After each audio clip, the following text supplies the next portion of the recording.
Hello everybody, welcome to WhatCulture Gaming. I'm Scott, joined by Josh. Hello, Scott.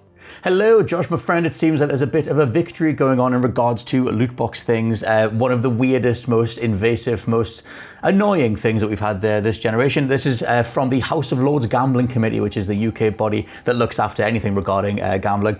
And they've just put out a report pretty much just condemning loot boxes overall, which is exactly what we want to hear. So there's some choice quotes from this, which are just brilliantly phrased. If a product looks like gambling and feels like gambling, it should be regulated as gambling.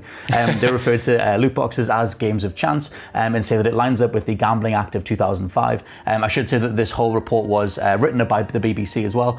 But yeah, more comments from the gambling body. They want the government to act immediately to bring loot boxes within the remit of gambling legislation and regulation. They say that there's academic research which proves that there is a connection, though not necessarily a causal link, between loot box spending and problem gambling. We can talk about this for a sec, because this is the stuff that the likes of EA or the ones who want loot boxes, or the people who enjoy them, obviously there's going to be people who enjoy loot boxes, would challenge the most, because every time this gets brought up, it's always like, well, the link between, the idea that just because you play any game with loot boxes in, you're suddenly you're influenced and you're all of a sudden going to run off to a casino and blow all your hard-earned wages. So where'd you come down on that side of it, or the whole thing anyway? I mean, yeah, I think it's it's like a huge win, isn't it? Loot boxes, and smarter people and I have been talking about them for much longer than I have, about how predatory they are and how, like this report suggests, they kind of manipulate problem gambling that might already be there. Like you said, there isn't necessarily a high chance that playing games with loot boxes in, or these surprise mechanics, will suddenly turn you into kind of, a gambler who throws his life away, or your life away, or whatever. But the problem is that people who already have those tendencies, these systems bring out the worst in them, and it can lead to the worst case scenarios, or it can help those behaviors, manifest. Even though some people might be totally fine in being able to switch off, there are a lot of people there who won't, and it's the kind of, analyzing how risky that can be and how destructive that can be. So obviously I think this is quite, a big win, and like we said, like a long time coming. One thing that it points out to me as well, because I get the whole, obviously there's the psychological side of it. Like you said, there's going to be people who already have the predilection towards gambling, like philosophies and psychologies, and it plays into them. And there's been so many cases, especially with children, of like them getting a hold of a parent's credit card and then spending £3,000 on cards in FIFA or whatever. There's that whole side of it. And obviously on the law side of it, you need something that applies to everybody. I kind of point to 2017 as the tipping point. Like it kind of was Battlefront 2 alongside Shadow of War. There was something else in 2017 that was just straight up terror. I think For Honor was really bad as well. Ubisoft's For Honor, in terms of people worked out how much time you would take to actually get everything in the game if you didn't fork out for the steel currency, and it was like 200,000 hours or something, because everything was based on drop rates. But another thing I was going to talk about before I get to how other countries have already started implementing legislature is I think that it's changed the way that a lot of up and coming people approach game design. Like there's that whole assumption of, if you die and there's a currency involved in speccing your weapons or whatever, there's an assumption that you can pay your way through it, that you can pay for the next upgrade. Do you think that's sort of pervaded enough now? Because I feel like that mentality is kind of out there with like a lot of younger people.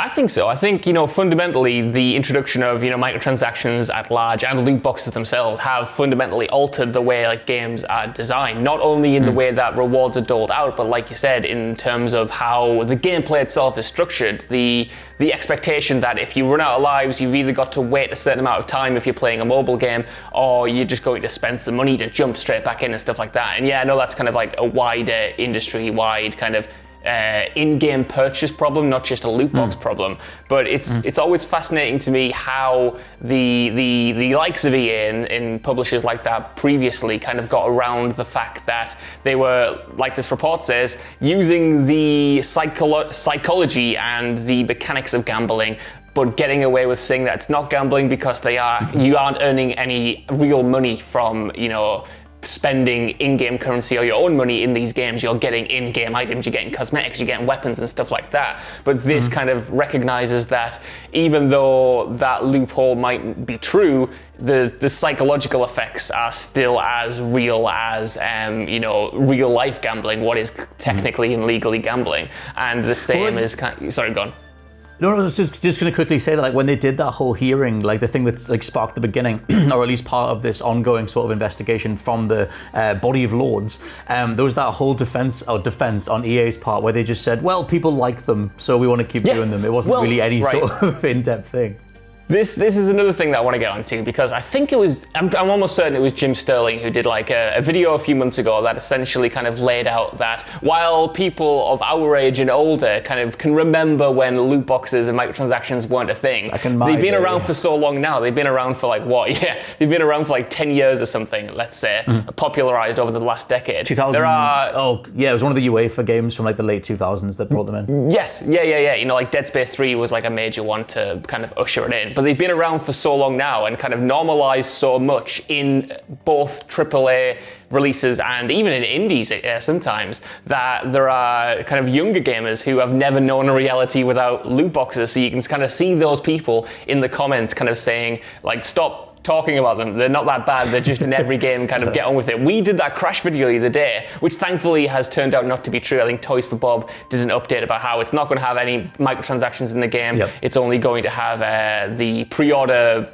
purchases that you can buy in the game. They did say that about Crash Team Racing, but yeah. Right, yeah, that's true. I mean, not going to completely write them off yet, but it's kind of like, even in that video, there were people in the comments saying, like, what's the big deal? It's just cosmetic. It's you don't need to buy them, because they have been normalized in such a way where you kind of, at a certain point, you just kind of get desensitized to it. You get desensitized to the problem. So when you get like a government body like this to come around and finally kind of like realize from an outsider's perspective about the damage that they could cause, it kind of, it jolts you back awake and you're like, oh yeah, that stuff does suck. That stuff is not great.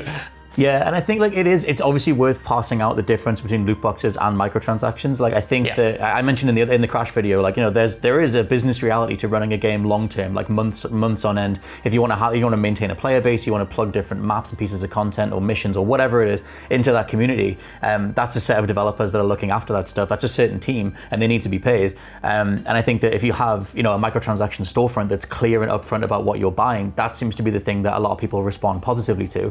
It was just obviously so many companies, like I said, especially in 2017, that was like the tipping point, went down the route of like microtransactions plus random outcome, and then just completely went off the rails with the drop rates and the grinding and forcing us to throw money at a spinner until you get the thing that you want, which when you've already spent £60 or $60 is insulting, and we kind of just put up with it for a while. But totally to what you said though, I think that this is kind of the reality they hoped for, or it was going that way, where if they just stuck to their guns for enough years, you would have a generational shift and you'd have enough people coming up that it was just normalized, and then all of a sudden they're okay with loot boxes and, you know, hoping that you get a weapon that you want, as opposed to just buying something and it being the full game.